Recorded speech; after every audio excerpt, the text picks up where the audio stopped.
ना भाई,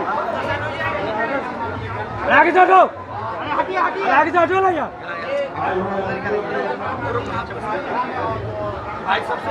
अरे आगे जाओ ना, हटिए ना, अरे हट जाइए, हटिए ना, अरे हटिए।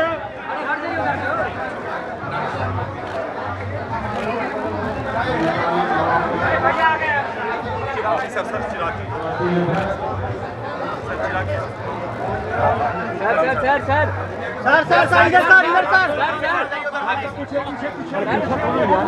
रामविलास पासवान ने श्रद्धांजलि अर्पित की है, आज के दिन क्या कहेंगे?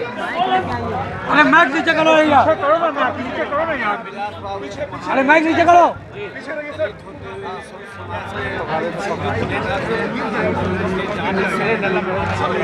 दिक्कत हुई है, दिक्कत है पार्टी के होते हुए भी। अरे माइक पकड़ ले भाई, माइक पकड़ो। आज वो चले गए हैं, हम लोग जो है उनके आदर्शों पर चलने का हम लोग प्रयास करेंगे।